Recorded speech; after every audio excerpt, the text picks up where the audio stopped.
Bonsoir à toutes et à tous. Merci de nous suivre sur DTV. Voici ce qui fait l'essentiel de l'actualité de ce jour. L'étudiant Fallou Sène repose désormais à Touba. Sa dépouille a été envoyée à l'hôpital de Diourbel sans que sa famille soit avisée. Les universités du pays se sont donné le mot. Une grève de 96 heures décrétée. La classe politique indexe l'État. Le ministre de l'Enseignement supérieur appelle au calme. Limogeage du DAGE de la présidence suite à sa sortie sur l'affaire du capitaine Jay. Des politiques soutiennent qu'Abdoulaye Ndour a commis une erreur de communication. D'autres affirment qu'aucune faute n'a été décelée.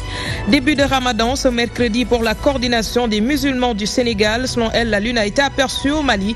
Mais déjà, les dates inondent le marché. Les prix varient entre 50 francs et 8500 francs CFA. Les clients se font rares.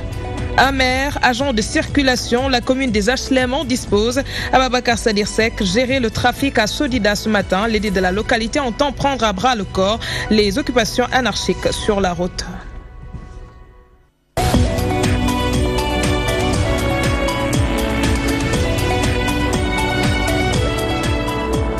Mohamedou Fallou Sène a été inhumé à Touba un peu plus tôt. Sa dépouille avait été acheminée à l'hôpital de Diourbel. Le déplacement de ses proches et amis à l'hôpital de Dantec est resté vain. Très en colère, ils ne digèrent pas qu'on ne les ait pas avisés à temps. Ils avaient rendez-vous ce matin à Dantec à 8 heures pour récupérer la dépouille de leur fils, ce qu'ils n'ont pas pu faire puisqu'une fois arrivés sur les lieux, l'administration de l'établissement hospitalier leur a signifié que le corps était à Diourbel. Sur instruction du ministre de l'Intérieur, vous allez mieux comprendre dans cet élément d'Ibrahim Fall. Venu pour transporter le corps de Fallou Sène, la famille du défunt va rentrer bredouille. Acheminé en catimini à Diourbel, les parents de l'étudiant de l'université Gaston Berger se disent écœurés du comportement des médecins. On nous a appris que par exemple, le corps sera acheminé à l'hôpital Aristide Le Dantec pour des autopsies.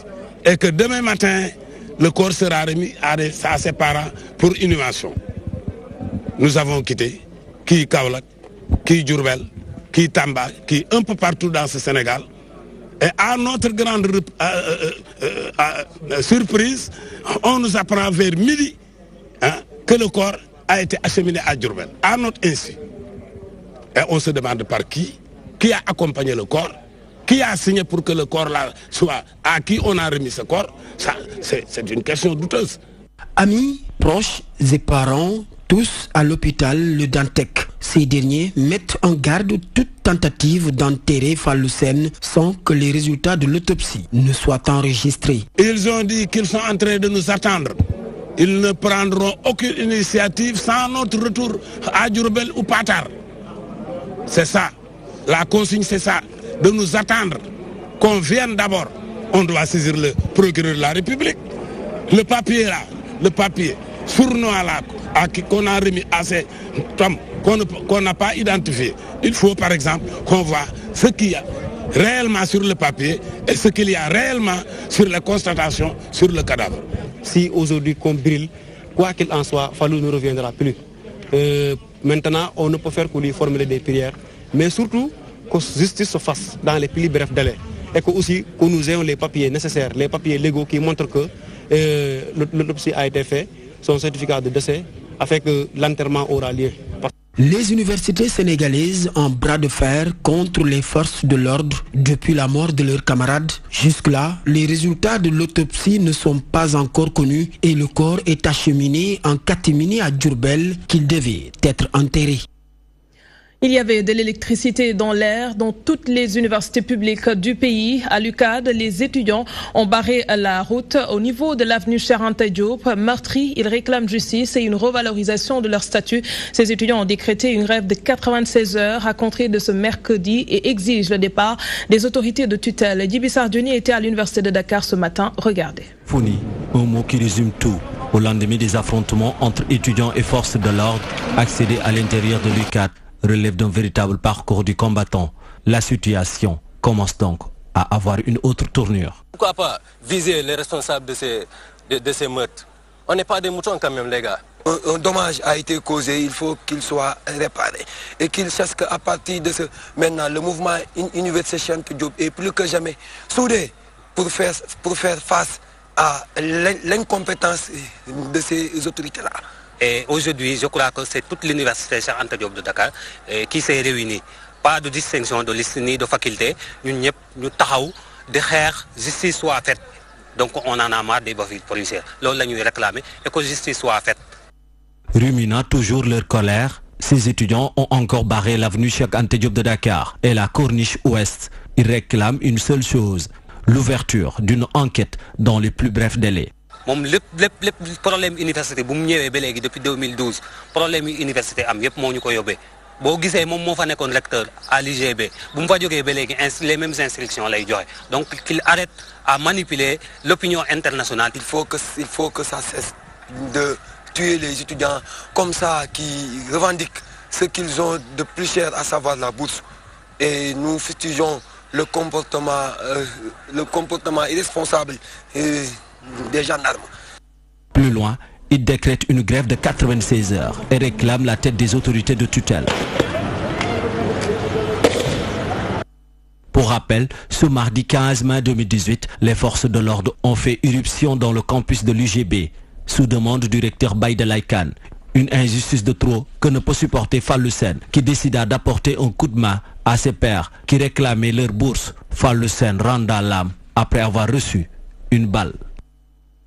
La mort de Fallou Sène allonge la liste des étudiants tombés sous les balles des forces de l'ordre. À l'origine, le défaut de paiement des bourses.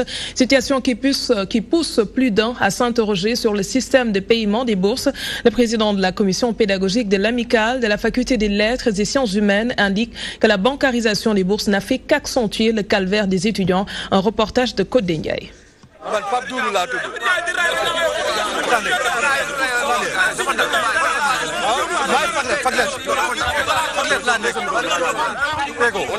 Après Balagaï en 2001, Bassirou Faye en 2014, l'étudiant Fallou Sène tombe sous les balles des forces de l'ordre. L'étudiant de l'UGB manifestait avec ses camarades pour le paiement de leur bourse.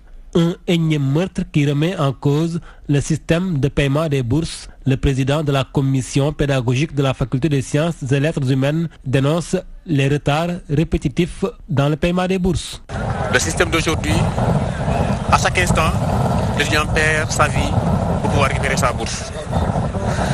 Là, on interpelle directement l'incapacité que je dirais, ou même que je dirais une manque de vision à la part des autorités.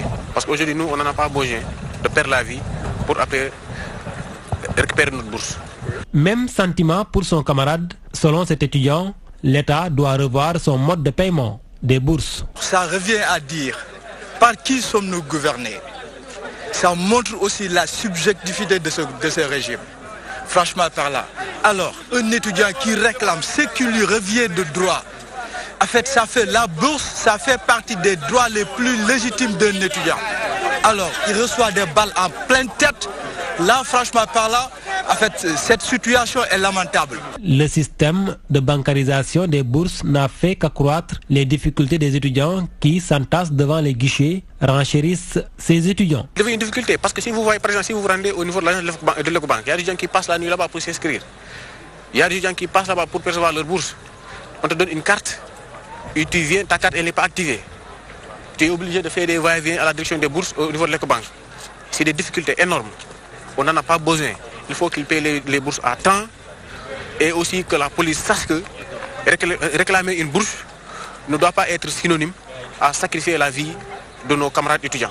Au lendemain de l'assassinat de l'étudiant Fallou Sène, étudiant en deuxième année de lettres modernes, ses camarades de Dakar inconsolables, difficile de les faire parler car pour certains, le temps de la parole est terminé.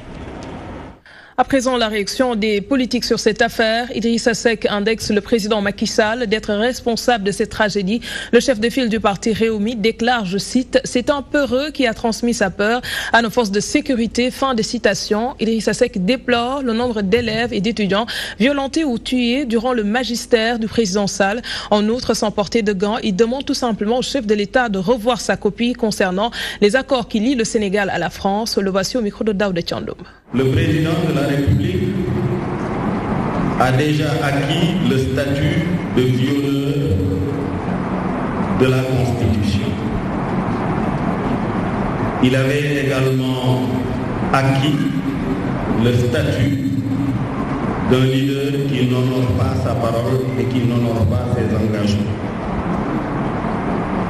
Il avait acquis le statut manifeste de l'incompétent assujetti et soumis à la France et aux puissances étrangères dans la conduite des affaires nationales.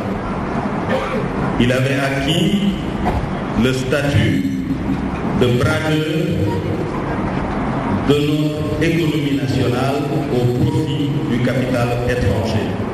Maintenant, il est assassin de nos enfants. Ça, c'est la dernière limite. Après les sorties du gouvernement, des acteurs de l'éducation et de la société civile reviennent sur le drame de l'UGB. C'est au tour des politiques également de s'indigner. Beaucoup l'ont fait à travers des déclarations rendues publiques. C'est une bonne prise pour certains qui n'ont pas manqué de se défouler sur les forces de l'ordre et le régime en place, le mouvement citoyen Sénégal Boubès, le FSD/BJ, le Grand Parti, le PDS, pour ne citer que cela, ont chacun publié un communiqué. Elhadj Moussa Bey les a parcourus pour vous. Ce qui devait arriver arriva, titre le mouvement citoyen Sénégal Boubès de Maître Mame Adama Gueye. Sur le communiqué pondu, l'avocat s'en est directement pris aux forces de l'ordre et assimile la tragédie à une répression aveugle exercée par la gendarmerie.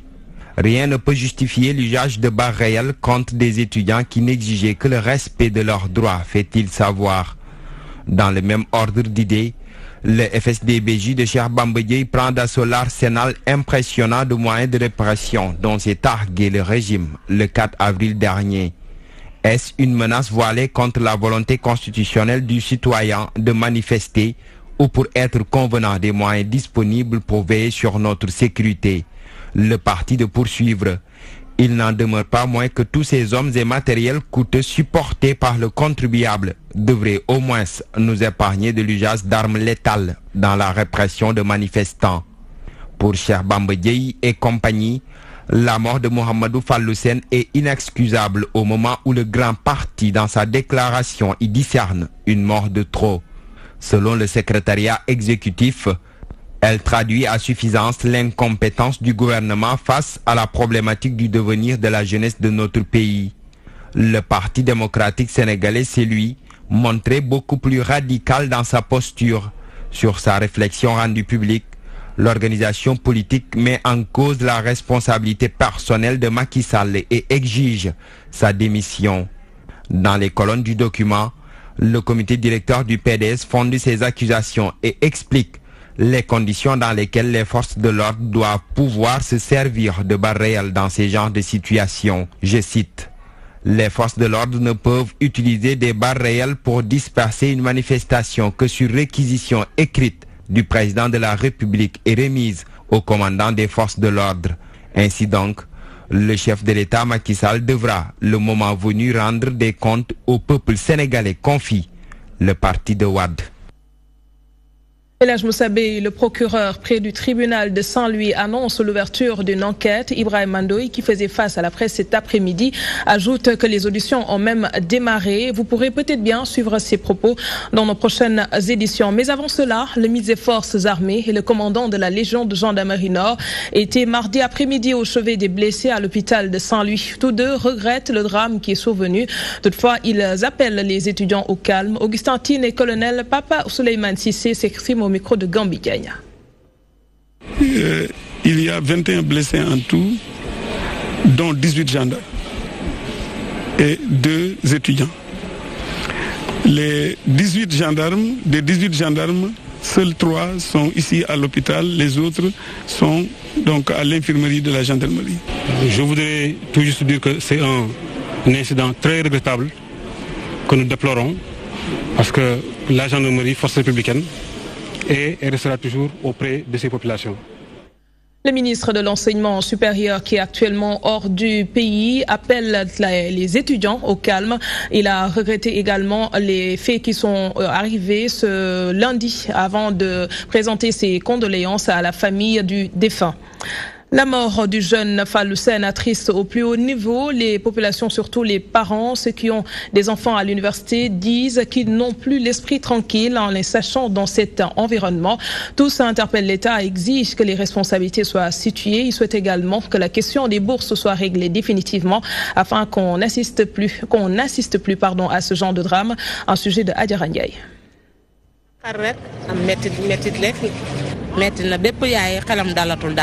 Les parents ne savent plus à quel sein se vouer à cause des meurtres d'étudiants. Meurtris, ils indiquent que leurs enfants ne méritent pas un tel traitement. Tout ce qu'un parent souhaite, c'est la réussite de son enfant. Ces étudiants revendiquent que leurs droits et ils perdent la vie comme ça. C'est très dur pour nous. Un sentiment de désolation. Vraiment, ça touche tous les Sénégalais. Tous les Sénégalais sentent qu'il y a des changements dans ce pays qui vont dans le mauvais sens. Nous avons d'autres projets pour nos enfants. S'ils font la grève et qu'au final ils perdent la vie, alors cela fait peur. Ces mères et pères de famille indexent ici les forces de l'ordre. C'est inadmissible qu'on laisse les policiers tirer à balles réelles en plein foule. Ça c'est vraiment tout le Sénégal qui sont en deuil. Il faut lancer des lacrymogènes sur les enfants au lieu de les protéger. Il faut nous aider parce que nous avons que nos enfants et on repose notre espoir sur eux. Selon ce Sénégalais, l'État doit prendre ses responsabilités pour régler définitivement le problème. Eux qui sont là, qui nous gouvernent actuellement, ils sont passés par là. Ils savent ce que les étudiants ressentent, ce que les étudiants cumulent comme frustration. Parce que si tu ne les mets pas dans les bonnes conditions, ils ne pourront pas faire des études. Donc ils sont frustrés, ils ont le droit de sortir et de manifester et de montrer leur mécontentement par rapport aux choses qui se passent. Donc il est grand temps que les choses changent et que le gouvernement du Sénégal prenne ses responsabilités. Après Balagay, Mamadou Diop, Bassirou Faye, c'est au tour de l'étudiant de l'UGB Fallou Sène qui rend l'âme dans des circonstances désastreuses. Un phénomène qui met les parents dans le désarroi. Ces derniers disent en avoir assez et appellent l'État à la raison. Voilà tout ce qu'on pouvait dire sur ce sujet. Mansour Sow reviendra dessus plus amplement avec des réactions au niveau des différentes universités du pays dans l'émission Question de l'heure. Nous changeons de registre. Abdoulaye Ndour n'est plus le directeur des moyens généraux de la présidence. Il a été limogé par décret présidentiel suite aux propos qu'il a tenus contre l'arrestation du capitaine Dieye. Une décision perçue différemment. D'un côté, l'on estime que le désormais ex-DMG de la présidence a commis une erreur de communication, tandis que de l'autre, l'on soutient que Abdoulaye Ndour n'a commis aucune faute. Mohamed Diallo nous en dit plus. Le décret 2018-914 est tombé. Il met fin aux fonctions du directeur des moyens généraux de la présidence. Abdoulaye Ndour subit ainsi les dégâts de sa prise de position concernant l'affaire du capitaine Dieye. Sa position, son statut quand même est assez sensible pour ne pas lui permettre quand même de prendre certaines positions. Bon, j'ai simplement marqué ma déception par rapport à ce décret, puisque je pense qu'aujourd'hui, on ne doit plus persécuter une personne parce que simplement, cette personne émet une idée contraire à sa vision. Non. Ce limogeage fait suite à la détention du capitaine Dieye. Plusieurs charges pèsent sur lui, dont la violation de l'obligation de réserve. C'est aux gens qui incarnent ces positions-là de se remettre en cause, de savoir que leur statut, au regard de la loi, leur met un certain nombre de contraintes qu'il faut respecter. Or, dans le règlement militaire, quand vous écrivez une lettre de démission, vous devez attendre 2 mois pour avoir la réponse. C'est 2 mois. Nous avons fait plus d'1 an, il n'y a pas eu de réponse. Et unilatéralement, il a pris ses responsabilités. Le statut régissant les agents de la fonction publique doit-il être réformé? Et on doit même encourager ce genre de valeurs, parce que si on arrive plus ou moins à faire la promotion de ces valeurs, nous allons réunir en ce moment toutes les conditions favorables pour l'épanouissement de la société et partant pour des questions de bonne gouvernance qui font défaut dans notre pays. Il faut qu'on retourne vraiment à ces vertus des grands commis de l'État que nous avons connus dans le temps. Il faut qu'on sache raison garder. L'administration est très sérieuse. Dans un communiqué, Abdoulaye Ndour reconnaît son erreur et réaffirme son engagement auprès du président de la République. Autre point évoqué en titre, la coordination des musulmans du Sénégal a entamé le jeûne ce mercredi. Selon ses membres, la lune a été aperçue dans la sous-région. Prétexte pour la rédaction de s'intéresser aux dates. Elles sont conseillées pour rompre le jeûne. Ces fruits inondent le marché. Plusieurs variétés sont proposées. Les prix varient entre 50 et 8 500 francs. Mais la clientèle se fait rare. Ndeya Fatimlo a fait les courses pour vous. Si vous devez rompre le jeûne, faites-le avec des dattes parce qu'elles sont une bénédiction. Préconisait le prophète, paix et salut sur lui. Au marché de Grand Dakar, le produit est présent en grande quantité. Ici, les dattes exposées proviennent du Mali, de l'Algérie. Il y a plusieurs variétés. J'ai des dattes sèches, grosses, humides. J'ai des dattes qui proviennent de l'Algérie, de l'Irak, du Mali, c'est la date. On recommande d'en manger entre 3 à 5 dattes à la rupture du jeûne. Elles sont une source immédiate d'énergie, riche en calories et en sucre et aident le corps à rétablir la glycémie après toute une journée de jeûne. Des Sénégalais préfèrent la date sèche, moins sucrée. Je préfère la date sèche, elle a moins de sucre par rapport à celle qui est humide. Quand on rompt le jeûne, c'est la première chose que l'on mange. Fraîches, sèches, les dattes sont accessibles à tous. Les prix varient entre 50 francs et 8 500 francs. La date sèche est moins chère pour le moment. Je vends le kilogramme à 1200 francs CFA. J'ai des prix très abordables. Je vends des sachets à 50 francs, 200, 400. Le prix en gros de 100 kg est plus coûteux. 8000 francs, c'est le prix. Mais en détail, on le vend à 8 500 francs. Les dates ont leur prix fixe, 500 francs et 1000 francs. Les Sénégalais adorent la date sèche. Les grosses dates sont aussi très prisées, mais elles coûtent très cher. Cependant, même si le marché est bien approvisionné, la clientèle arrive à compte-gouttes. Les clients arrivent petit à petit. Peut-être ça va changer avec le Ramadan. Par rapport à l'année dernière, à cette période, j'ai vendu plus de 200 cartons de dattes. J'ai même pas pu écouler 20 cartons. La clientèle se fait rare actuellement.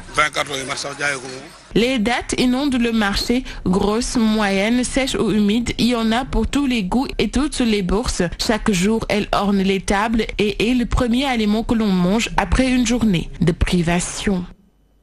Le reste de la communauté musulmane entame le jeûne ce jeudi. La commission du croissant lunaire se réunissait cet après-midi au niveau de la RTS. Nous en profitons également pour souhaiter bon début de Ramadan à tout le monde. À présent, à Ngékhor, la prière Salatul Tasbihou est prévue le 21 mai prochain. La famille d'Ibrahim Sakho demande à l'État de prendre toutes les mesures nécessaires pour un bon déroulement de cet événement religieux. Selon les organisateurs de cette journée, des milliers de fidèles feront le déplacement. Le jour J, Ousseynou Sakho s'est entretenu avec notre correspondant sur place. Vous l'avez sans doute écouté dans notre édition en Wolof. Nous en venons maintenant à notre reportage du jour. Avez-vous déjà vu un maire en train de réguler la circulation? Eh bien, la commune des HLM en dispose. Le maire, Ababakar Sadirsek, a été surpris par notre reporter en train de régler la circulation. L'édile de la commune des HLM sort la cravache contre les occupations anarchiques sur la route. Et c'est l'affaire de Monsourso. mbir mi ci genn wàll dina reetaan lu sax lool maire bu HLM nag taxaw di régler lépp lu jëm ci wàllum circulation. maire nag bu ñu ŋaañul rek du maire moom il faut nga génn ci biti.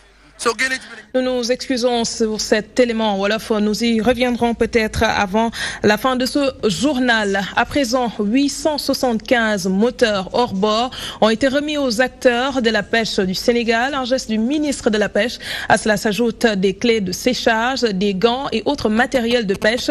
Tous ces équipements sont évalués à un peu plus d'1 milliard de francs CFA. Oumar Gueye a demandé aux pêcheurs de prendre toutes les mesures nécessaires de sécurité avant d'aller en mer. Il a également promis aux mareyeurs des camions frigorifiques. Nous rejoignons Mamadou Diop. 875 moteurs hors bord, des clés de séchage et autres équipements. C'est le matériel de pêche que le ministre de l'économie maritime a remis aux pêcheurs et femmes transformatrices des produits halieutiques du Sénégal. Le tout est évalué à 1 milliard 135 millions de francs CFA. En plus de cette livraison de 875 moteurs, nous livrons ce jour du matériel et équipement d'une valeur de 140 millions et des clés de séchage pour une valeur de 120 millions. À l'endroit des mareyeurs du Sénégal, Omar Gueye a promis des camions frigorifiques. Et à ce niveau, pour les mareyeurs, je voudrais vous dire également que les camions frigorifiques sont en route. Mais ce ne sont pas des dons, ce sont des camions qu'il faudra payer. Le ministre de la Pêche a profité de la cérémonie officielle du matériel de pêche pour demander aux acteurs de prendre toutes les mesures de sécurité avant d'aller en mer. Nous lançons un appel solennel à l'ensemble des pêcheurs du Sénégal pour qu'ils mettent des gilets de sauvetage en partant en mer, pour qu'ils puissent indiquer leur date de départ et leur date de retour. Également, Omar Gueye a demandé aux professionnels de la pêche de respecter toutes les normes de pêche établies au Sénégal. Nous devons respecter les tailles des poissons à capturer. Nous devons respecter les mailles des filets. Nous devons respecter les zones de pêche. Nous devons respecter les aires marines protégées. Nous devons respecter les zones de pêche protégées. Le ministre de la Pêche a par la suite annoncé la remise prochaine de gilets de sauvetage et l'installation de 19 complexes frigorifiques dans toutes les régions du Sénégal.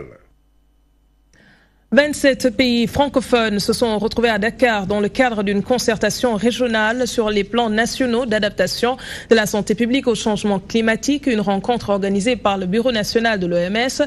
Objectif: aider les pays à formuler des plans spécifiques pour minimiser les effets défavorables du changement climatique sur la santé publique en Afrique. Les précisions d'Élodie Guillot. 250 000 décès en plus par an entre 2030 et 2050 à cause du changement climatique. Un nombre alarmant, tout droit sorti d'une évaluation de l'OMS qui n'a pris en compte qu'un petit groupe d'effets possibles. À Dakar, le temps est à la concertation. Nationale, internationale. Aujourd'hui, nous sommes en train de subir les effets néfastes du changement climatique.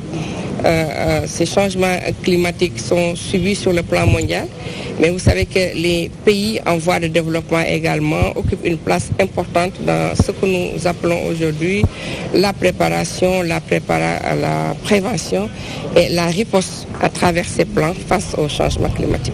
Lors de la 61e session du comité régional de l'OMS pour l'Afrique, les États membres de la région africaine de l'OMS se sont engagés à mettre en œuvre des plans nationaux basé sur un ensemble d'interventions de santé publique. Au secteur de la santé, nous avons identifié tous les risques possibles, que ce soit donc les changements climatiques pouvant amener des inondations, nous avons pris donc les dispositions nécessaires, mais également en temps de sécheresse. Vous savez que les effets peuvent être soit une augmentation de ce qu'on appelle la morbidité et la mortalité qui peuvent être dues à une chaleur extrême.